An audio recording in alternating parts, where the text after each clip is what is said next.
We were wondering if Xabi Alonso's changes, which included leaving Vinny Jr. on the bench for today's game, was a bit of a message that Real Madrid needed to pull up their stocks after what was a lackluster performance last week. Even though they still got the win, they got a 3-0 win here today. Let's welcome in our boy, Luis Garcia, as well, who's joining us. But Craig, let me come to you first for this one, because, again, you had your moments in this game where you were almost fighting sleep. It's not the Real Madrid performance you wanted. Usually it's Xhaka fighting sleep, but Craig said, whoo! Well, I'm not sure that was the game or whether it was just me. It might have been a bit of both. You had to go for multiple snacks to stay away. Too much chocolate. Real Madrid deserved the win. Clinical in the second half. Not flamboyant, not brilliant, but certainly good enough, as was touched on in commentary. Real Oviedo just limited, in terms of what they could offer, so had to do a lot of defending. Big story was Alexander-Arnold out, Vinicius Jr. out, Rodrigo in from the cold, the Antarctic almost, from where he was. What was that all about? And Vinny coming on, and Mbappe continuing the good start to the season, 3 goals now in the last 2 La Liga games. And Vinny coming on and having a bit of everything, having the dive, the assist, the goal, the anger, the sort of emotion, the frustration that, he was on the bench. And I think Xabi Alonso, when he goes home, will have a little smile about that and go, I got a reaction. Yeah. Okay, it was Real Oviedo. It was 20, 25 minutes, whatever it was, I can't remember. But I got a reaction. I didn't get a player who come on and sulked. I got a player who come on and made a difference. And I think that's what he was looking for. And before the game, we talked about the message that he may have been sending. And I think in some sense he got what he was looking for. If we can go back to the big talking point early on, was the challenge. Yeah. Some people see it from different scenarios. The one thing I would say in the Tchouaméni challenge on Dendoncker, it doesn't really matter now these days about how much you play of the ball. It's about the angle of your tackle. Now, it was more to stop the strikers at the time who were coming with the back to goal, get the ball to feet. It was to stop the big centre-halves coming through the back of them. And so that sense, we can debate how much of the ball he played and how much he didn't, but he definitely came back through the back of Dendoncker. There's no doubt about that. And that, by the letter of the law now, is outdated and should have been a free kick. The one thing I would say on the other side of it, had it somehow been an Oviedo challenge on Tchouaméni there and they had scored, we know what that scenario would have been. Oh, yes. It would have been everybody else's fault. And the referee's a disgrace, and we know what happened last year. So in some sense, bearing in mind it was David and Goliath, I have some sympathy there. Decision went against them. Didn't really affect the match in general, because Real Madrid deserved to win. But it was a talking point early on in the first half. You say it didn't affect the match in general, but Oviedo, okay, they were second best. I wouldn't have thought it would have. No question. But it was a breakthrough for Madrid. It's 1-0 to the 83rd minute. Oviedo, to their credit, newly promoted, defending well, 80 minutes gone, you 1 goal back, now you have to take some chances and push forward, which maybe they wouldn't have if it were 0-0. And again, I am not disputing that Real Madrid were easily the better of the 2 teams, but you've got to sympathise with the minnows here. Oviedo coming back into La Liga against Real Madrid, defending as well as they had. And then when they decide to take chances to try to pick back that goal, which I'm with Craig, I think should not have been allowed to stand. That's when they get found out, and that's when Real Madrid make easy work of it. So I sympathise with Oviedo and still feel that had that not been given, and again, we could speculate all we want, Oviedo would have made a better fist of the closing 10 minutes. Luis, let's come to you now, because again, as the guy said, deserving win for Real Madrid, but still it left us with needing answers for a lot of questions.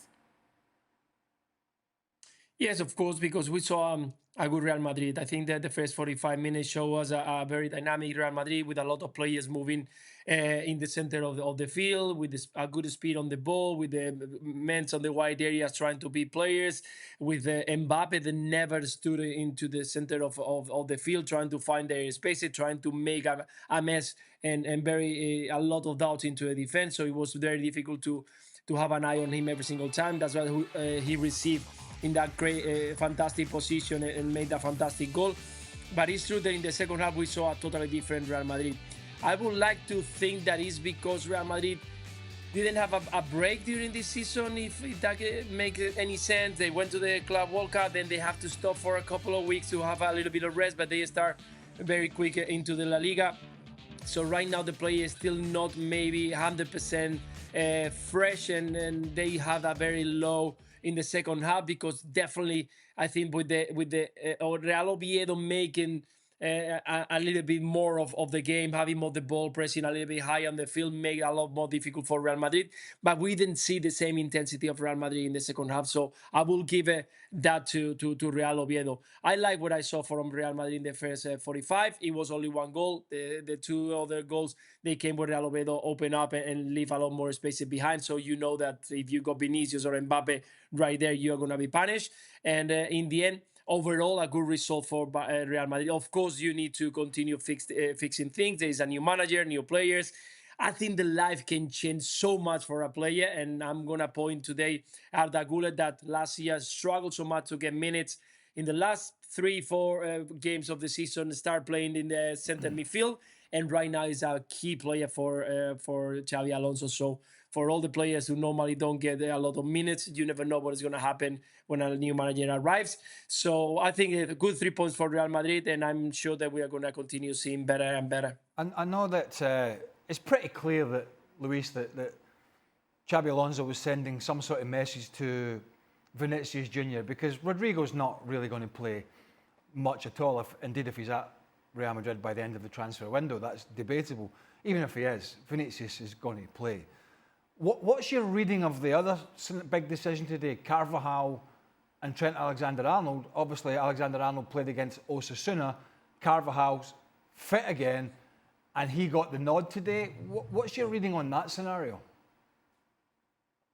Yes, I think it's another message that, of course, Alexander-Arnold is got a fantastic quality and abilities to have the ball and to look for fantastic passes. I thought that today would have been a very important player, because you know that you are going to be dominating the game. So having a player who can deliver good ball from the wide areas was going to be very important. Even his fantastic strike from long distance in teams that they are in a low block, I think that he suits a lot. But Xavi decided to give more minutes, and a lot of minutes, to Carvajal. He knows that he's going to need him. He needs to start giving. So he thought, okay, today we are going to have a lot of the ball, so I can give a lot of minutes to Carvajal. We are not going to struggle in good transitions, so Carvajal can have a very pleasant, we can call it this way, game. And it's minutes that Carvajal is going to need from now until maybe in December, a lot of those. And in these kind of games, it could be helpful. So I don't think that he's trying to make a big statement right there, but it was needed to give minutes to Carvajal. Sounds like you've talked to Xabi Alonso and he's told you. that sounds like a manager's explanation to a big signing who has played one match and has been dropped. That sounds like, listen, minutes. I need Danny Carvajal to get minutes. And you're fit, you're young, you're fit. He's in his 30s now. He was out for a year. I just need him. I'm not dropping you. I'm not even using the word drop. Right. But he needs minutes. Saying that, to Luis's point, when I first saw the lineup, that's kind of what I thought. I thought, listen, okay, kind of the stop-start nature to Real Madrid's off-season because of the Club World Cup. You're playing against a newly promoted team. Now is an opportunity to give some players some rest, maybe have a little bit of rotation. So I was reluctant to read too much into it. Well, I like to read a lot into these. But to your point, but I'm happy to read a lot. To the point that you made, whether that was his intention or not, you got a reaction from Vinicius Junior. You absolutely got, when Vinicius Junior is tracking back and pressing the ball and winning it, and Real Madrid are scoring on a turnover, whether that was Xabi Alonso's intention at 2:30 this afternoon or whatever it was, he had to name the starting lineup. He got an absolute reaction out of it. Now we will see whether he can get a similar reaction out of it. But if you're Trent Alexander-Arnold, Shaq, you know, whether the managers... We've all had these explanations. We've all had them. Manager comes in, he tries to soften some sort of blow and he paints a picture. But it's only natural as a player. You go home and you sit in your apartment or your house, whatever, and you sit and you go, Did I get dropped? Is he stringing me along or not? Yeah. And so it's a very difficult scenario for a manager because a player goes home and he thinks about it. Well, I didn't play great in match day 1. It is a big move. There are still doubts about me defensively and how am I going to fit in and, you know, where am I sitting here in the whole scheme of things? And so, you know, for Alexander Arnold, no matter what the manager said to him, I think he will go home and think, well, it's a new club for me. Already I've seen myself left out for a very good player. What does that mean? I think the Rodrigo and the Vinicius one is much more. It's much more simplistic. It is get your finger out because I know you are a game changer and you can do a lot for me, but I need you on board. And we saw a glimpse of that. I'm just sort of painting a picture here. That was sort of towards the bench area. Yeah. You know what I mean? It was almost like leave me out. Do it. You know. So you know he has got that in him. He is a very emotional young man. You know, we saw Rodrigo going off and he was showing his emotions as well. But when you are as talented and have won as much as Vinicius Junior has and you are a game changer, but your standards have slipped below what they were, and there's no doubt about that. Last season he was you know, a shadow of the player from the year before, the player who thought he was wronged in not winning the Ballon d'Or. And sometimes a manager feels that he needs to light some firework to get you going. And I think we saw a little bit of that today. And I think from Vinicius as well, that was a little thing to Xabi Alonso. I'm sure as a manager, he won't really bat an eyelid about it. Well, Luis, you're the only one here that actually does know Xabi Alonso on a personal level. As a manager, seeing that reaction from Vini Jr. and what he did when he came on, how would he be reading into it? You would like to see a player reaction, of course, when you try to make a statement and when you try to put a finger in something that you know that it hurts, that is the pride of a player. But I have to say something. I don't think that that symbol, that sign that Vinicius Junior did, it wasn't to the bench. I think it was to the referee. I think the referee wanted to go to Vinicius Junior to say, don't go to the fans and try to complicate things. And Vinicius Junior turned around and say, just let me alone. What are you coming here to tell me something? That's the thing, the way that I saw it when he was, because the referee is right there in the same direction. And because he had that yellow card, that's the way that I'm thinking. Mbappe put the hands in the mouth because he didn't want to get him in trouble with another yellow card. So it's true that this is gonna bring a lot of controversy, a lot of headlines. But in my opinion, I think that what Vinicius did, he was just complain to the referee to tell him, let me alone because I'm enjoying right now. Don't spoil a good story. Luis. Luis, we were trying to add some little sal y pimienta to it. No, listen. Right, all right. It might have been the referee and it may not have been Xabi. Can we all agree he was angry? He was angry. He was angry. He was at least bothered. And look, it's normal. I don't care if it's the referee and I think actually on reflection, Luis is probably correct because he was frustrated from that booking. The angle wasn't really clear. I couldn't see the referee in the shot. But my point being is, even after 15, 20 minutes of being on the field, he still had that, whether it's the referee or the bench or an opponent or an assistant referee, he's got that sort of anger in him, hasn't he? He's got that. And as a player, when you get the best out of Vinicius Junior, and we've seen it on many occasions, is when that anger boils over and continues into a game where he starts, you very rarely see the best of him. When he can control it and he sort of harnesses that frustration in a good way and it doesn't boil over, that's when he's at his best. But whenever it gets, I say, too emotional, which we have seen, particularly in some of the Clásicos, when he gets too involved, he thinks every decision's against him, he thinks everything's just not going his way. That's when the opponent has him. That's when the Ronald Araujos were playing him very well. That's when they had him.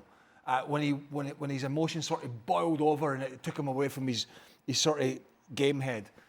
The interesting thing this year will be whether he can get that game head back on and form this sort of relationship with Mbappe or whoever it is, because if they do that, then they could be a force certainly going forward. But again, it's down to the player and what he can do. But he was excellent when he came on today, and that's what the manager wanted. Well, you know what Luis Garcia wants? He wants to chill and unwind with a nice glass of Spanish wine, Luis. Does he ever finish a show? Does he ever? It's It's late in Madrid. He wants to go and unwind. Oh, boy. He's living in the future. Listen. Nobody wants to go and unwind more than me. All right, well, here is how Manchester United have fared under Ruben Amorim in the Premier League, and the stats don't really paint a lovely picture. There you see 7 wins, 7 draws in 29 games, but it's the 15 losses that really put a damper on things. Plus, in those games, 33 goals and 44 allowed. Gentlemen, let's start. Shaka said it to me. Shaka literally said it to me. What a difference a week makes. We were talking about the improvements we saw in what was a loss against Arsenal. Fast forward to now. Does it feel like a step back, Craig? Well, a couple of things. It was a really good 10 minutes, first 10, 15 from United, particularly from Cunha, but from United in general. And then Fulham figured them out and started to dominate the midfield and actually gave as good as they got, if not better, for the majority of the game. We just heard from the manager. I want to talk about the captain. I want to talk about that incident with the penalty kick, because I know Shaq's got strong feelings about this as well. What a whingy, whiny, little moaning pain in the butt. What an embarrassment. What an embarrassment to a professional footballer that the referee inadvertently nudged him as he was trying to back off, having everybody in position. And yet he made out, and this, Shaq said this to me, he made out that the referee had almost run into him in the process of him running up to take the penalty. That's how threw off his routine. That's how egregious he thought that was. It was. I was sitting watching it going, what a big kid. Any player worth his salt would have laughed that off and would have taken that penalty within 10 seconds. And yet he whined and moaned and cried, as he generally does, about something so innocuous, it was embarrassment. And that whole process just formulated in his little brain, and then he puts the penalty over. Which he may have done anyway, I don't know. But the process that led up to it, makes me just believe the mindset of Bruno Fernandes is so discombobulated it's embarrassing. Because to me, that isolated scenario in the game encapsulate a lot of his career at Man United, which has been good. A lot of it has been good, but there's been a sideshow to the Bruno Fernandes performances, and we saw it again there today. I thought it was embarrassing beyond belief. So, but here's the thing, right? So there's a lot about this game that surely we have to discuss, but let's start here with Bruno Fernandes. And here's why old school players like ourselves continue to question Bruno Fernandes and his role as captain for Manchester United. That cost Manchester United 2 points today. No question, right?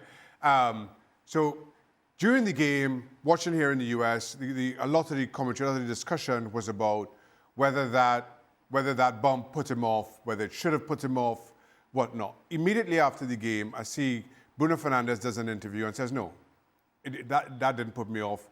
I reset, everything was fine, I just struck the ball really poorly. Later on, at some point, he does another interview and says, well, yeah, the referee bumped me. And then what really wound me up was he didn't apologize. Now as you look at the replay, it's the slightest of bumps. Look how much Bruno Fernandes, this is of his own doing, makes of this. Look at how long he stays standing, glaring at the referee. That's unwarranted. It's a bump. It's a bump. How is that an excuse for that execution in this game, in this physical a game? And that for me is why, again, Bruno Fernandes comes in for as much criticism as he does. Misses that penalty, doesn't track Smith Rowe for the Fulham goal. And again, we're talking about still Manchester United's most talented player, Manchester United's captain, but I think reneging on his role and responsibility as the on-the-park leader. How does that put you off a routine? What's your routine? You put the ball in the spot. The keeper plays a game of bluff, as keepers do. You got to make a decision in your mind. Where am I putting the ball? Am I going down the middle? Am I hitting it with pace? Or am I going for accuracy? That's the routine. He made such a song and dance about it. it became the story of that moment. It just became the story. But I for one, thought it just gave you an insight into the mindset of him. And I thought it was beyond embarrassing. In fact, I thought it was almost childish, school playground kind of stuff. I think we also saw two sides to Cunha today. He was absolutely brilliant for 15 minutes. And then tell me something else he did before he put a great cross in the 89th minute or whenever it was. And that sort of is him in a nutshell. You know, he didn't get his goal, and then he goes on the missing list because he's not a great person to do the donkey work defensively.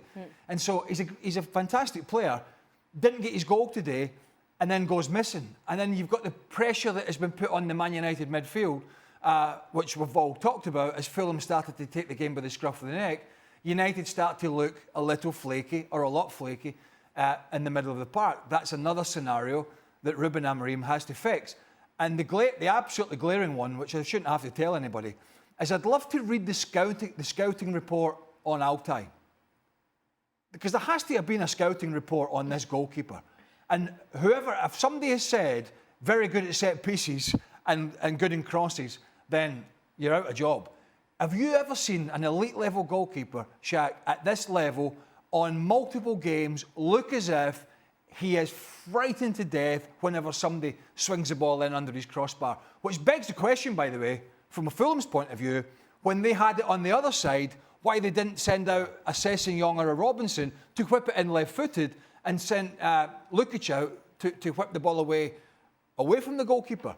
Because whenever they put it in under his crossbar, as was the case last week and as was the case last year, he was absolutely all over the place. And you're not going to put a consistent run of results together with a goalkeeper like that in, because teams are just going to exploit it. I'll start with the goalkeeper and finish with the striker or strikers. I'll say I don't understand it. A week ago against Arsenal, I said as much as he has to take responsibility for the Arsenal goal, I also questioned Ruben Amorim and how Manchester United set up to defend against Arsenal from a set piece. Arsenal did nothing new, nothing that we didn't see all of last season. How you go that unprepared to start the season in Arsenal's first game, set pieces was simply beyond me. Then coming into this one, he says he sticks with Bandier because it's for tactical reasons. He just looked at who we're playing against, and this is the right goalkeeper for me. So he leaves Onana on the bench. And at no point did Manchester United look comfortable from any set piece. Yeah. The goalkeeper didn't look comfortable. Manchester United had this odd zonal marking system that I have never been enamored with, and were exposed time and time again. I remember Muniz had one header far post, free header. I have no idea how he was that free. I have no idea how he missed. I would have scored that now. So Manchester United just continue to live on this knife edge in terms of set pieces, and it's simply beyond me. They continue to be linked with goalkeepers coming in before the end of the transfer window. Maybe that changes in terms of how they deal with set pieces. Maybe a part of Amorim's thinking is that I'm getting a new goalkeeper in, Onana is on his way out, so therefore let me just stick with at least who'll be here in the longer term. And then Who's going to take Onana, though? I would take Onana, no question. You would take Onana? I'd take over Bandier. Absolutely. But which club would take Onana now? Well, if he's on his way out, who's going to take him? Well, who would take him? Yeah. Well, that maybe goes back to Italy, where he had such success with Inter Milan. I don't think anybody in the Premier League takes him. Sorry, I misunderstood what you were saying there.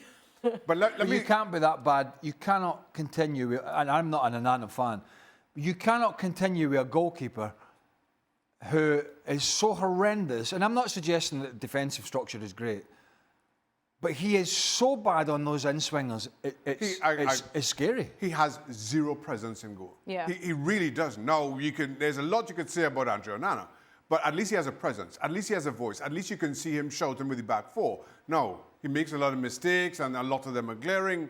But this Bandier is by no means, by no measure, an upgrade on Onana. I would stick with Onana. But to your question, again, I don't think anybody in Premier League takes him. Maybe goes back out to Italy. Now, to Craig's other point about Cunha, and yes, he started wonderfully well. Manchester United played the second half, Sydney finished the second half, with £200 million worth of strikers on the park. Yeah. I cannot think of Leno doing an awful lot for the second half. Made a couple of decent saves, which you'd expect from Bernd Leno. But there was 200 million of attacking talent on the park in Mbeumo, Cunha, and Sesko came on 8 minutes into the second half. Now, as expensive an attacking three as that was, you have Bruno Fernandes and Ugarte as the midfielders, kind of the anchor between the back three, come back four, and that attacking three. I am desperate for somebody to tell me what Ugarte does. Don't even bother to tell me what he does well. Just tell me what he does. I'm not sure what he brings to this side. I really am not. And as a result, Bruno Fernandes has to drop further and further. I spoke about him not tracking Smith Rowe and doesn't have the kind of creative impact as a result. So there's an imbalance to Manchester United, certainly in that midfield, that I think for all their spending is just negated. This is a fired-up Shaka Hislop. I've not seen him speak so passionately about something since Jamal Musiala's injury. Well, you think about the game, right? Think about the engine room. The player to me watching this game that was on the ball dictating the most was Zander Berger. He always seemed to be on the ball. He always seemed to be driving forward. He always seemed to be making the challenge. And Sasa Lukic. And I think that is supposed to be the engine room for Man United. I think the front line will come good. I think the quicker he gets out of this, well, Sesko's only just in the door, and gets him in the team, the better. Gets him in the team, gets him used to his teammates, gets Cunha in a better position, and gets him some game time, I think the better. And why not just start that now? He had a few minutes against Arsenal, he had a bit more today, but I think the quicker he gets him in the side, as this guy who's a young striker with a lot of talent, a lot of physicality, I think it'll be the better for Benjamin Sesko to get that game time. And why... If you start the next game and he's on the bench again, it would just be like a head scratcher. So there are areas of this United side, and look, the story around United at the start of the season is they're better. And in some sense you could make that argument. They do look a little better, but at the end of the day it's all about results. It's about results, it's about defending, it's about the basics, and they still have an issue with that. And it's about, we put that graphic up of Ruben Amorim's results, and until he changes that, that's going to be that sort of cloud that's the shadow over him, isn't it? Because his results have not been good. And they continue to, as much as you could talk about a performance against Arsenal and an early performance against Fulham, which, by the way, if you look back in the last few seasons, they've had their way with Fulham almost every time. Yep. So Fulham have been a good club for them, and United have been a bad one for Fulham. And yet they weren't able to get that job done today. And you could say Marco Silva made better substitutions in the second half. The players he brought on had more of an effect, changed the way the game swang, and they did a good job. But United, I think, we're still sitting here thinking, right, how's it going to be? How far are they going to go? And are they going to be able to put a string of results together? And I still think there are big questions about how consistent they can be. Well, there are big questions about the manager still as well, if this continues, and how long he potentially could last. You heard from Ruben Amorim very early in the after season, the game, it's very early for that. What did you make of what he had to say after the game? What did he say? I can't remember. From the soundbite that we just played? Yeah, I wasn't really listening to him. Well, he was saying that he doesn't... I'm glad that we do this. Yeah. Shaka, do you remember? Remind me too. To be honest with you, to be honest with you, I didn't hear what the question was, because the question was very muffled, so I didn't really hear what his answer was, to be fair. He did overall say that he felt like they needed to grow up. He felt like that United went a little too defensive once they went 1-0 up.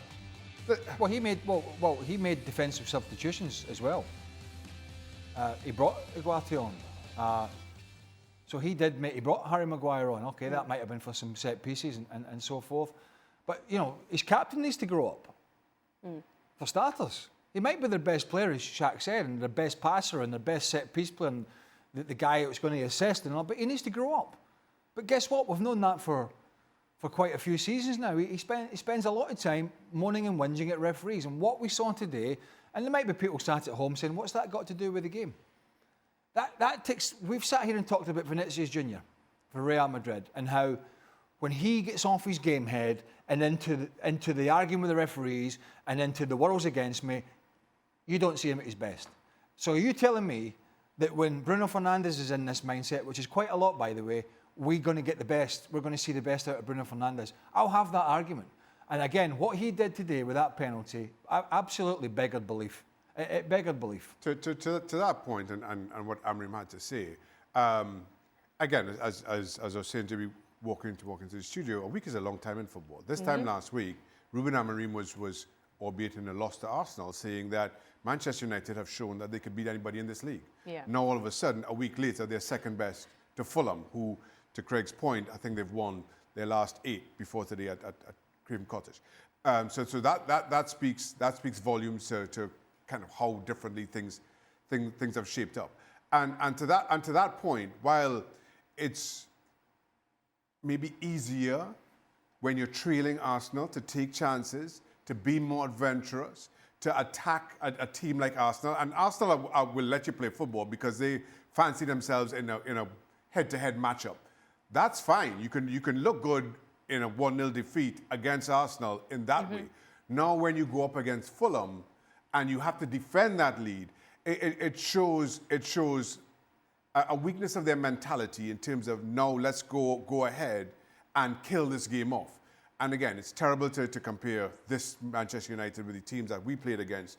But you let the Manchester United of 20 years ago go ahead, you're going to get 3 or 4. Yeah.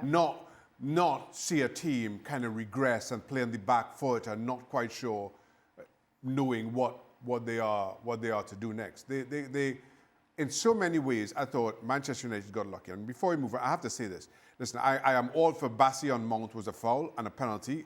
I thought that was the right call. Maybe some see it differently. But if Bassi on Mount was a foul and a penalty, Euro and Bassi, 2 hands in the back, that was a push. That goal should have been disallowed as well. Guys, we're trying to play into the Jack Grealish redemption story, aren't we?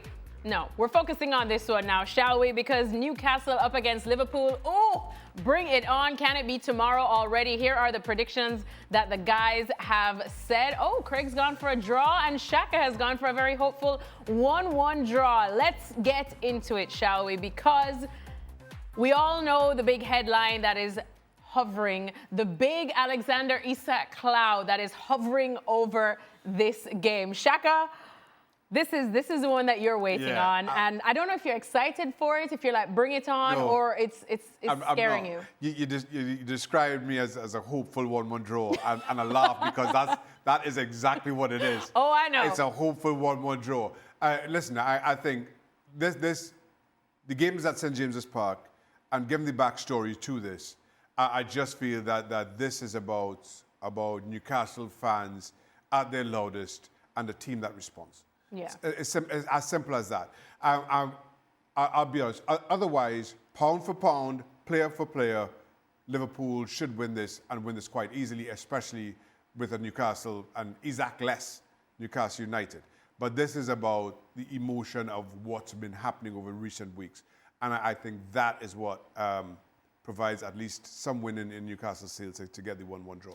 Craig, you also went for a draw. Yeah, I don't quite see it that way, Shaq, in terms of, Newcastle have had a difficult summer.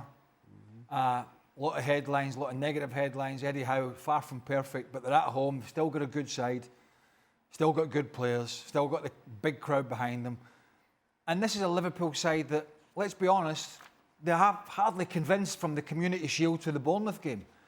The defensive issues that we saw in both games would be enough to give me some hope as a Newcastle player and as a Newcastle manager that we can exploit those problems in the full-back areas. We can exploit the fact it's a new back four. We can exploit the fact that when Florian Wirtz is in the side, it's an extra midfielder out the side. And so the balance of that Liverpool team changes. And also, Newcastle can send some sort of message here to certain players who may or may not be thinking about joining. By beating and matching the current Premier League champions at home, all of a sudden, as you're a player, set up and say, hey, maybe that's, if I have my doubts as a front man and Isak's going, maybe that's not a bad place to go. Maybe there's going to be more happening at Newcastle this season than not. Contrast that, if Liverpool hammer them, it's a different scenario. But I think I've seen enough from Liverpool in the first 2 games that as successful and as good as it was last year, certainly in England, for Liverpool, where it seemed almost perfect for Arne Slot for a long time, it's sort of shifted away from that a little bit with the new players coming in. Good players. They're all good players. But he's having to find the right balance with these players coming in and getting used to playing with Van Dijk and playing with Konate and all that sort of thing. But they've had their problems. Crystal Palace showed it. Bournemouth showed it for long periods. And I do think Newcastle can show it in this game at St James's Park, which is why I've gone for a draw. Maybe I'm wrong. I think Liverpool will get it right eventually. They're going to have to, because they're going to be in a big fight with Arsenal. But I think early on, Arne Slot has got some thinking to do in terms of his team shape and how they're working as a unit, because they're definitely not, and they're as far away from as slick as they were last year at this point of the season because of the signings. It's as simple as that. What we know is that it's going to be 12 men versus Liverpool's 11 out there tomorrow. And after the game, we will be talking about it on ESPN FC. Craig will be back. Neda Manuel will also be joining. And the breath of positive fresh air that is Mark Ogden will also be joining. The story of the day: after 24 years, Real Oviedo welcomed Real Madrid back to Asturias. But in the end, it ended in favor of Los Blancos. A 3-0 win. So let's get some post-match reaction. What's the message been like in the dressing room for the manager? What's the atmosphere like? I don't know if it's best to just forget this, or is this something you can learn from for the next game and for the rest of the season? Yeah, after the game, like, he talked to us, like, he's proud of us, the work that we did, like, he is very proud of us. So we should forget this moment, because it was a tough moment for all of us. But he knows that we fight, we compete with the team, and we have to focus on the next game. That's the most important. And the next game is something that we have to win for our fans and our family. And of course, we are ready for that game next week, because this one is past. Vini ha entrado muy bien, creo que ha sido decisivo para marcar los 2 goles que nos han dado esa tranquilidad, y contento por él. Necesitamos a todos, los que inician, los que entran desde el banquillo, y va a haber un montón de partidos para todos. Tenemos 20 y pico jugadores en plantilla, y voy a intentar sacar lo mejor de todos ellos para sacar el mejor equipo posible. Ya te digo, a veces pues iniciar y ser importante, a veces pues tener unos minutos y ser importante. Hoy Vini lo ha sido, y mi intención es que todos sumen, todos estén preparados para poder jugar, y esa va a ser la tónica durante todo el año. Cada uno es diferente, hay que exigir lo mismo, el mismo respeto, pero cada uno es de una forma diferente, y la relación que tienes es también un poco diferente, ¿no? Y yo creo que en el fútbol hay que entender las cosas, en el fútbol se toman las decisiones pensando por el equipo, y hoy ha sido así. All right, well, let's welcome back our Sid Lowe, who has dried his tears after Real Oviedo got thumped. But it's okay, Sid. You were just hoping to enjoy the moment. I think Real Madrid heard our show yesterday, where you threatened to streak in just blue paint and run out onto the pitch if Real Oviedo scored. And they said, we can't be having that. But overall, Sid, how are you feeling after today? You know what? I really wish I had promised that, because it might have been a way of ensuring a victory for Real Oviedo. I'd have done anything to make that happen. I think, look, last weekend, before the game against Villarreal, Real Oviedo's first in the First Division, we were kind of standing outside the stadium before the game thinking, wow, we're in the First Division. 10 or 15 minutes in, we're thinking, oh, we're in the First Division. This is different. And I felt that a little bit today. Not so much because of Real Madrid's dominance in the first half, which, of course, was true, and Real Oviedo really struggled to find a way out the back, because I thought we saw another indication of one of the big differences between the First and Second Division, which is if you get turned, and particularly a team like Real Madrid, because obviously it's not the same Real Madrid as, say, for argument's sake, I don't know, Levante or Girona or Osasuna, but you allow yourself to be turned, and the chances are you will concede. And I thought Oviedo basically lost the ball 3 times today. Well, they actually lost the ball a few more than that. Lost the ball 3 times today and were punished for it. There's no doubt that Real Madrid were a far superior team, but that second half response from Oviedo I thought was pretty good. And bear in mind, of course, that Quasi Sibo hits the post with, 8 minutes to go. And at that moment, an inch the other side, and perhaps perhaps we are talking about me streaking across the pitch. Maybe I'm over there now in blue pants and nothing else, going absolutely wild. Thank God that got exactly. and the whole of Spain and America takes a sigh of relief. But Sid, in all seriousness, it was a bit of an event today, a big event, big atmosphere, first home game. It was Real Madrid, unlikely to win. But this sort of story, which you've followed now for quite a long time, it's going to have its tough moments this year, and it's the games against the so-called smaller teams in Spain, in Oviedo, at this stadium, that are going to make the difference whether they stay up or go down.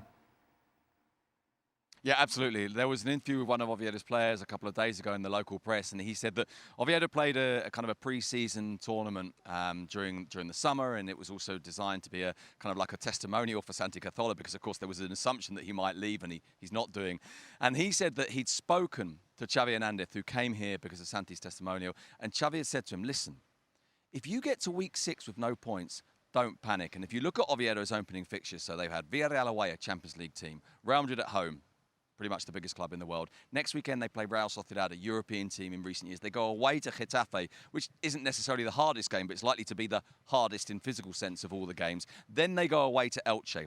That's the game where you think, OK, by then, you need to be picking up some points. But I think Oviedo would have been well aware that these were the kind of the games you might not win. And post-game tonight, Kwasi Sibo described it quite nicely, I thought. He said, we knew that against Real Madrid, if you don't win, it's not a disaster. And I think it's important that they put that mindset into place, that they don't start to panic if they don't win next weekend against Real Sociedad, which is quite plausible. And as you say, it's about the direct rivals and about trying to find that 7, 8 teams that maybe will be down the bottom, which isn't to say that you renounce the chance of beating Madrid or Atletico or Barcelona, but you have to be realistic about where you are and who you're up against. On the other side of the coin, Sid, what did you think about the little cameo from the big story from a Madrid point of view before the game was Vinicius Junior? Yeah, I think in a way, you know, we saw Vinicius provide the pass for one of the goals, score a goal himself. We saw him run at Real Oviedo a few times, saw him get booked, of course, for a dive, which I must admit I haven't seen a replay. I don't know if he does dive or not, but the referee was very clear about it. And I think that's, by the way, why Vinicius was shouting after one of the goals. And you saw, I don't know if you saw the footage of Mbappe come and basically put his hand over his mouth to say, don't get yourself into more trouble. Sulking, you know, and I do agree with Sid. Look, when you come on with a player with that pace and that talent against most teams at that point in the game where players are tired and, you know, the legs are getting a little heavy, then it is easier when you do it against a team who are probably going to be fighting relegation and they're trying to chase the game. It is easier. That being said, it would have been easy for him, I think, today to come on and just sulk. But he didn't. He came on and he wanted to make a difference, and he did. And I want to thank Sid for pointing out that Luis Garcia was indeed correct. Because I was trying to paint a picture, Sid, that he was gesticulating towards the bench. And obviously he wasn't. It was the referee. Well, we don't know that for sure. That's what we think. But we don't know that for sure. That's all we need. That's all we need. Reasonable doubt. Reasonable doubt. And Craig has been proven innocent. All right, Sid. Well, for those who don't know, the only thing better that Sid does than right is find pubs. So, Sid, it's a bittersweet ending for you there in Asturias. What are you going to do now? Well, you just said I'm good at finding pubs. What time is it? It's 12:30 on a Sunday night. I think the chances are limited. There's a team here, obviously, who make this brilliant show for us, who work very hard, and I've promised to find them, if nothing else, a place where we can get some chips and maybe a kebab. Oh, chips and kebab. That doesn't sound very... right. Oh, in Spain. That doesn't sound very Asturian. But all right. Anyway, Sid Lowe, thank you so much, Sid. Go and enjoy, well, slightly enjoy the rest of what was an historic night for you guys. All right, well, Sid will be across more of our La Liga coverage this season. Here are the fixtures coming up on Monday. Make sure to tune in on ESPN+. Welcome into Extra Time. Look how happy Craig is. He's ready. He's ready to go. You ready for the first question? There's quite a few here for you. Happier than your ex? Weghorst is not my ex. I'm an ex-Man United player, but I could see where that could be misinterpreted. You just made it too easy. Craig, you have any famous exes? Let's move on. Shaka? No, let's move on. Okay. All right, let's keep it to extra time questions. This one for Craig. Craig, will Ruben Amorim make it until Christmas? Yeah, I think so. I mean, it's going to be about results, obviously, but there's been some flickering signs, some issues still. But yeah, once Cesc goes up to speed, Cunha and Mbemo, maybe they'll sort the midfield out. I don't know. I think he will. I think he will. Agreed. He will. Simple as. Simple as. Listen, it's not been. All right. It wasn't great, but it'll be all right. Next question, and it's also about Manchester United. From Anders, he asks, Manu was getting destroyed in the midfield during today's match. Why didn't Amorim bring on Kobbie Mainoo to help out in the midfield? Brought on Ugarte, Who didn't really do much. No, but they're always going to get. I think they're going to get a lot of trouble in there, and we saw that. And I mentioned when we were doing the main show that Zander Berger, in particular, the big sort of Norwegian, was arguably the most influential player. Not the most, it wasn't the most creative, but picked up a lot of the second balls, drove forward, won a lot of challenges, got on the ball a lot, more than anybody else I can remember in the game. As Fulham took a little bit of hold of the game, or a lot of the hold in the game, and they're after the troublesome first 10 or 15 minutes, and that is an area. When you've got Casemiro, who I listened to the commentary today, and they said, well, he lost a lot of weight and he looked sharper. And he does look a little leaner, but he still struggles to get around the field. And then you got Bruno Fernandes beside him, who isn't a central midfielder, really. He's not. He's somebody who should be playing further forward. But he's pushed back because they have other players to play in those positions and nobody else to play here. So that combination for me is miles from being ideal. Miles. Shaq, what? Wait, you don't need to look at him. You just move on. Craig's ready to go home. We're flying through these questions. Here's how it works here. When somebody answers a question, we move on. Okay. We don't look for. Especially when it was just so in case you wanted to chime in. It was wonderfully you have nothing to add. Nothing to add. Would be a practical option to save West Ham. Sean Dyche. Or as to save West Ham manager now. we talking about here? Yes. Man, go back and at this point, just go back and grab David Moyes from.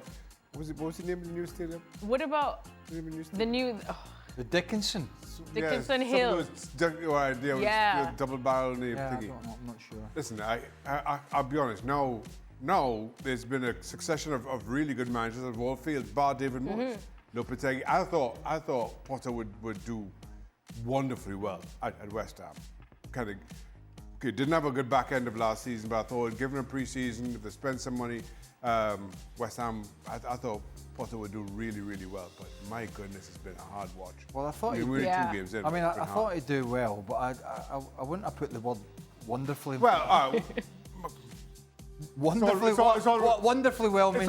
Everything is relative here. Yeah. Everything is relative. Wonderfully well for West Ham. He could be the first. He could mean 12. He could be the first to go. Yeah. Could be the first to go. It's been really, really poor. You lose to Sunderland, newly promoted Sunderland, and then home to Chelsea. Battered. I mean, say now. Anyway, and the goalkeeper, the new goalkeeper at West Ham. Oh God. Holy smokes. Don't get me started. Let's not get Shaka started. And just like that, Craig, we're on the last question. How on earth is that tackle by Tchouaméni not a foul? Well, I thought it was a foul. I think Shaq did. Shaka was on the phone talking, and even he stopped and said, that's a foul immediately.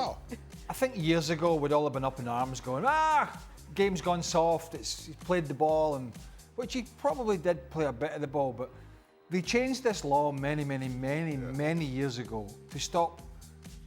Now, if you're challenging from the side or the front, there's always going to be contact, and sometimes there's contact that results in an injury. That's an occupational hazard. But they outlawed the fact that you could go through the back of players, just chopping them from the back. Even if he played the ball, going through and chopping them right underneath them, because that's rightly so deemed as dangerous. And as aggressive as it was, he was right to make the challenge, Tchouaméni, because he wanted to be aggressive. But he completely wiped Dendoncker. And unless we're in the late 80s and early 90s, that challenge is just not accepted these days. Unless you're in Spain, where the VAR decided not to even instruct the referee to go to the screen. I don't know why. But Luis Garcia thought it was a good challenge, so it's not that black and white, so clearly there's some grade to this. But I'm with Greg. From the time I saw it, it's from behind.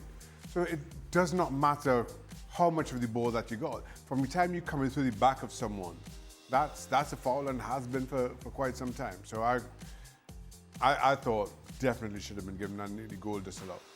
All right, well, that's pretty much all the questions we have for extra time. But I'm going to squeeze in one more because I saw it in my mentions and it gave me a good chuckle. Someone asked if we cloned yourselves and we had a game of 11 Craigs versus 11 Shakas.